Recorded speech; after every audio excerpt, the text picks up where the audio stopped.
Setelah anak laki-laki ini pulang dari sekolah, dia melihat dua panci makanan yang ditinggalkan ibu tirinya di atas kompor. Dua pot identik. Saat Anda membuka tutupnya, Anda tidak akan menemukan daging di dalam panci ini. Dan panci lainnya penuh dengan daging. Dan bahkan ada banyak. Ini pot yang ditinggalkan ibu tirinya untuk adik perempuannya. Karena dia tidak memiliki hubungan darah dengan orang-orang dalam keluarga. Dan dia yatim piatu. Makanan sehari-hari antara laki-laki dan perempuan diperlakukan berbeda. Saat ini Hiroshi sangat marah. Jika dia berhasil di masa depan, pasti akan kembali dan membalas dendam pada ibu tirinya. Setelah lulus SMA, dia kabur dari rumah dan pergi ke Tokyo sendirian. Setelah 15 tahun berlalu, perusahaan Hiroshi berkembang pesat. Dia resmi menjadi pengusaha sukses. Dan pindah untuk tinggal di area villa yang luas. Ibu tiri kejam. Sekarang masih tinggal di rumah bobrok itu.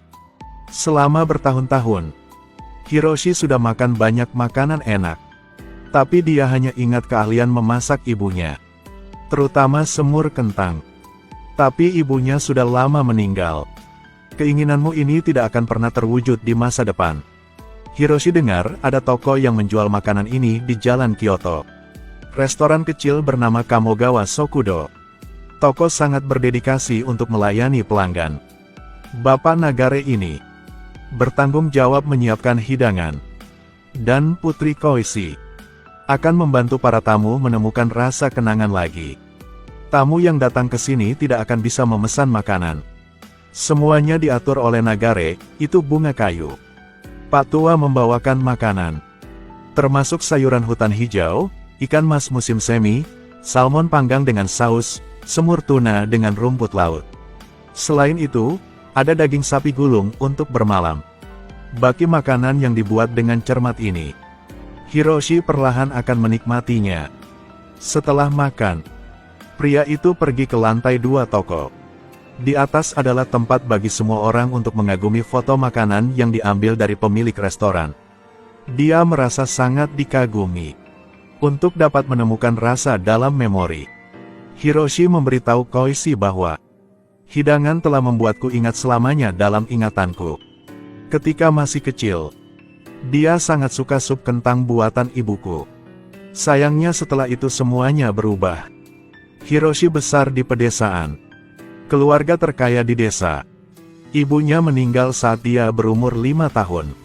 Setahun kemudian, ayah menikah lagi dengan sahabat ibu. Tidak hanya memiliki satu ibu tiri lagi dalam keluarga, tapi aku juga punya adik perempuan 7 tahun lebih muda dariku. Musim semi itu saat Hiroshi lulus SD. Ayah meninggal. Sampai lulus SMA, dia tinggal bersama ibu tiri dan adik perempuannya. Bahkan tinggal bersama. Api bisa merasakan. Dirinya hanya orang luar. Setiap hari mengalami hal yang sangat menyakitkan. Di saat seperti ini, aku selalu ingat semur kentang buatan ibuku. Dibandingkan dengan semur biasa, semuanya lebih merah. Setiap makan makanan buatan ibu, keduanya merasakan gunung dan sungai muncul di depan mata mereka. Hanya dengan dua informasi yang sedikit ini, lalu membuat ulang rebusan kentang ibu. Sangat sulit. Hiroshi juga sudah lama ingin menyerah, mencari selera ibu. Namun ketika dia melihat slogan toko, dan dengarkan reputasi toko untuk dapat menemukan cita rasa kenangan, dia tetap memutuskan untuk mencobanya. Ayah Koichi, sebelum membuka restoran ini, dia dulu seorang detektif terkenal. Siang itu, dia memutuskan untuk memikirkannya. Padahal itu orang sukses. Hanya ingin mencari cita rasa masa muda lagi. Dia kehilangan hatinya. Kita bisa melihatnya melalui seorang pria. Nostalgia hati. Kita juga harus membantunya. Jadi besok pagi, orang tua di kapal pergi ke kampung halaman Hiroshi untuk menemukan jawabannya. Di perjalanan, ia juga dengan antusias memberikan makanan kepada ibu tua di kereta. Hanya dengan tindakan sekecil itu, udah membawa banyak hal untuknya.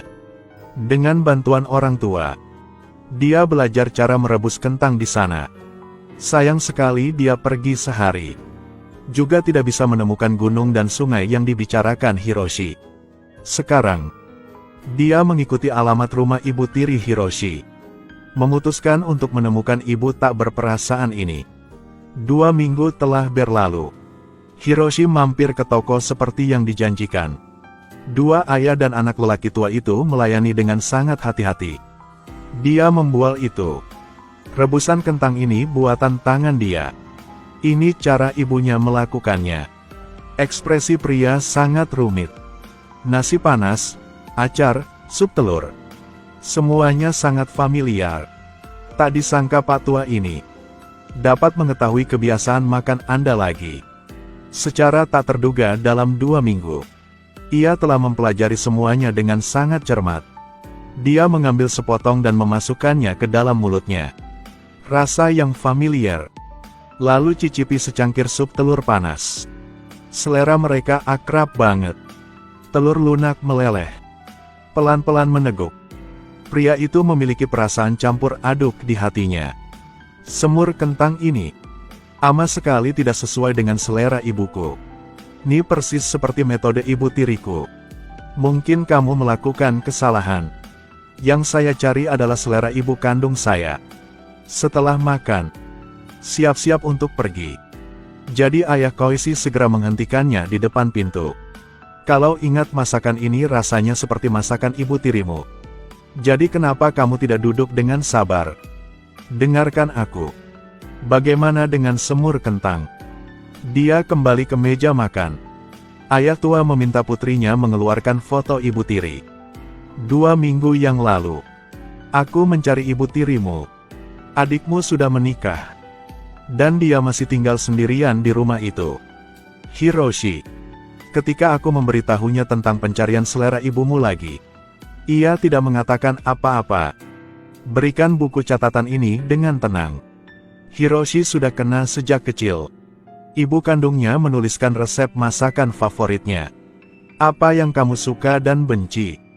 Cara menjaga agar tidak pilih-pilih. Ibu kandungnya merekamnya dengan detail. Ketika Hiroshi berusia 5 tahun, ibu sakit parah. Dia merasa seperti sekarat. Tidak ada tenaga lagi untuk mengurus anakku. Jadi dia memberikan buku catatan ini kepada ibu tirinya. Ibu tiri, biarkan untukmu. Lihat buku catatan ibu kandung. Gambar yang familiar. Kayu, minyak, anggur dan tulisan tangan ibu. Air mata tiba-tiba jatuh. Kata putri Pak Tua kepada Hiroshi. Resep semur kentang di halaman 5. Dia memilih bahan dengan sangat hati-hati. Agar aku bisa menjagamu dengan baik. Hiroshi lihat resep semur kentang. Di bawah ada semur daging sapi. Ini daging sapi kalengan. Pengucapan hidangannya sama seperti sebelumnya. Jadi itu bagian dari ingatannya. Maka kita bisa memikirkan gunung dan sungai. Sedangkan daging induknya agak merah. Karena Hiroshi sejak kecil tidak suka wortel. Dia ahli dalam memotong wortel. Sejak aku diasuh oleh ibu tiriku, pria itu menyadari bahwa sup itu berisi wortel. Koichi dipotong kecil-kecil untuk kamu makan. Rebusan 2 ibu. Kenapa warnanya berbeda? Itu juga sebabnya. Hiroshi menyesap. Dan ternyata baunya seperti masakan ibu tiri. Sebenarnya dia tidak seburuk itu. Bapak tua juga cerita. Silakan dengarkan baik-baik di sini. Kenapa dia direbus dalam 2 panci? Bu tiri menunggumu pulang. Jadi masukkan saja daging kalengan ke dalam 1 panci. Jika memasak terlalu lama, itu akan menempel di pot.